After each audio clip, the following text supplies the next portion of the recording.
What is going on, everybody? ZyoniK here, and in today's video we are going to be building a team around Meganium for the Timeless Cup. Now, Meganium is awesome for the Timeless Cup because of a few things. Firstly, it can beat all of the dragons and it can beat Lapras, which is huge for the Timeless Cup, as we know these are going to be very meta picks. On top of that, it's got some great bulk, and with Frenzy Plant and Earthquake, it's going to hit the meta very hard. All right, guys, getting right into Meganium as our first pick for the Timeless Cup.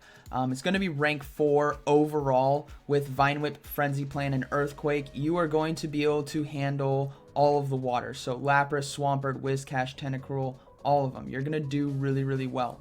On top of that, you can cover the dragons. So if we take a look a little deeper, you're going to have a 72.9% win rate, so it's really high.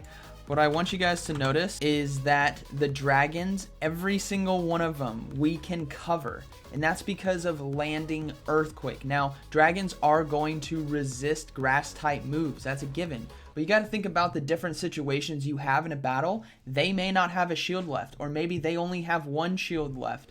If you land that Earthquake, it's going to do a ton of damage. So if we take a look at the Dragonair fight, Earthquake's going to be doing 81 damage. That's 2/3 of Dragonair's health. So it can win all of these one shield situations by successfully baiting the Frenzy Plant or just landing the Earthquake straight up. So there's huge potential there when it comes to fighting dragons that Venusaur doesn't have, or that the other grass type Pokemon besides Ludicolo, who could land an Ice Beam, would have. But the thing is they would know, right? It's your only charge move you're getting off with Ludicolo. It's going to be an Ice Beam, but Meganium has so many options, and that's just the dragons. If we go back and we look at the Ice type Pokemon,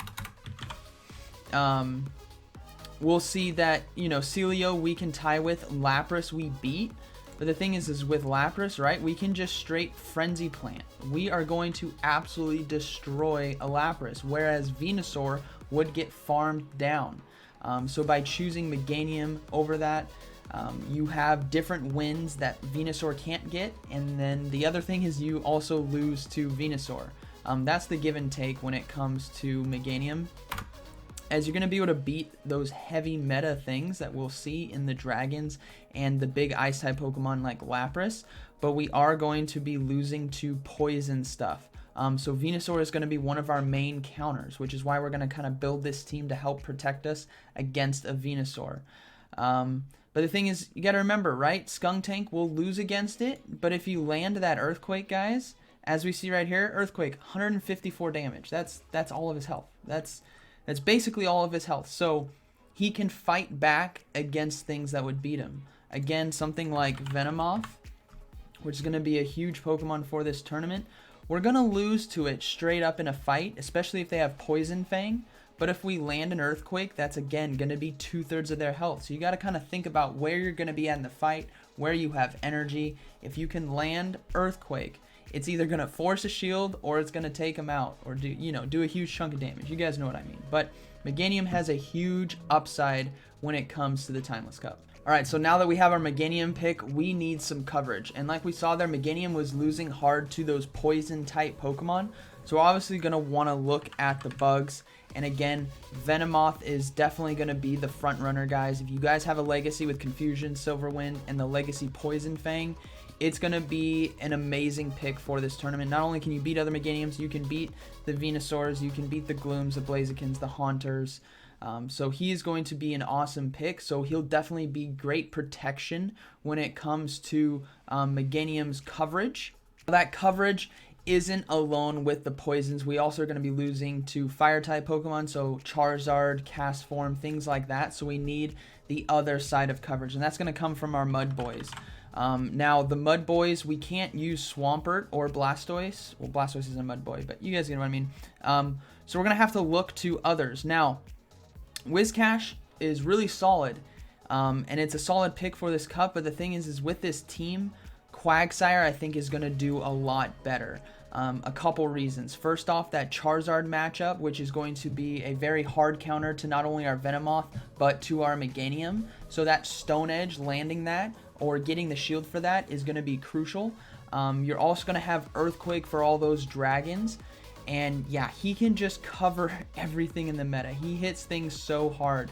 Now he is going to lose extremely poorly or extremely badly to the grass type Pokemon with that Razor Leaf. He's going to get shredded, but we do have Venomoth for that. And on top of that, we're going to be picking up some other coverages to help protect that. But Quagsire, guys, I'm telling you right now, he's going to do work in the Timeless Cup. He picks up so many matches, and you just got to think about, you know, the fact that if it goes unshielded, how much damage this is going to do. So he can do really, really well. All right, so as of right now, our team consists of Meganium, Venomoth, and Quagsire, but we're going to need an additional kind of grass coverage to help protect that Meganium and Quagsire. That gives us some flexibility in different coverages, and I think that can honestly come from Skuntank. Skuntank is going to be an awesome pick for this cup. It's going to be spammy. The crunch is going to just hit really hard against a lot of things. Then you could run it with either Sludge Bomb or Flamethrower. I think Flamethrower is going to be a little bit better because we're going to be picking up some of those ice type Pokemon with that Flamethrower. And then you can just use the crunch against the dragons so that you don't have to worry about the resisted damage from fire. You're going to be picking up things like Venusaur, which again are going to be huge counters to our Meganium and our Quagsire, so we're not one-dimensional when it comes to our coverage with Venomoth. We have a Skuntank as well. Now, you are going to be losing to things like Swampert, to Haunter, to Flygons, but he's definitely covered when it comes to that because we have the Meganium, because we have the Venomoth. So he's going to be an awesome 4th slot for our team. And then from there, I'm going to be preaching this every single video, guys. We're going to want a dragon. So Dragonair is definitely going to be our go-to for this team. Dragon Breath, Aqua Tail, return, or Dragon Pulse, return if you want to be more general neutral coverage, and Dragon Pulse if you want to try to land, you know, the cheeky Dragon Pulse, which is going to do a lot of damage. You're going to be covering, again, things like Venomoth, Blaziken, Charizard, Venusaur. So it's really an awesome core that we have here. Now, on top of that, we are going to need our Ice-type Pokemon. So we take a look at the Ice Pokemon. We have a lot of great options, but I think this team is really going to need a Lapras. The fact that if we face off against those dragons, if we face off against those Venusaurs, Lapras is definitely going to be there.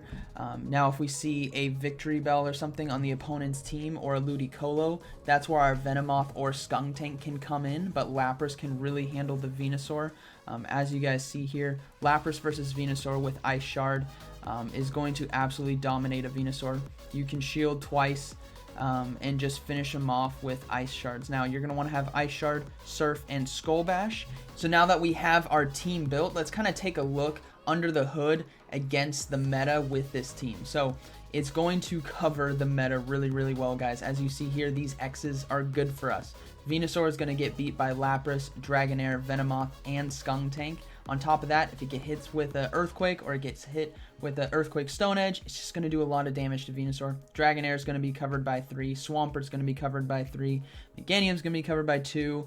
Lapras is basically our one big threat here. As we see down here, Lapras and Weavile, which we won't see a lot of Weavile, honestly. We may see some Frostlass, but Lapras is going to be our big threat to this team.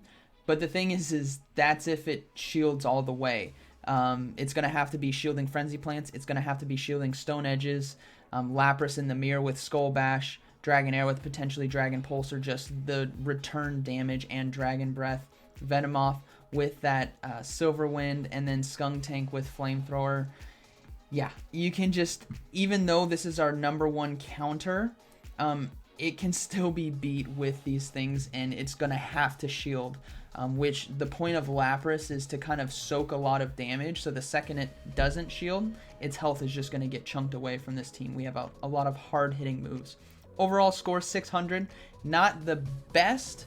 I definitely like the teams that are more like 580, 570, but 600 is not bad.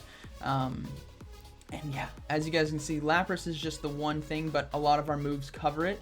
but the rest of the meta, guys, like, it is solid lockdown. Things like Kingdra, things like Haunter, Skuntank, Venomoth. We have so many cross coverages with this team. We're going to put a lot of pressure very, very quickly, especially with Quagsire, especially with Meganium. They're going to do a lot of work. I hope you guys enjoyed today's video, and I hope you guys found it informative. So be sure to smash that like button and comment down below and let me know what you guys think about Meganium for the Timeless Cup. Was this a sleeper that you guys weren't aware of, and how amazing it does against the super hard meta core that we are going to see with those dragons and Lapras? So like always, thank you for watching, and I'll see you in the next one.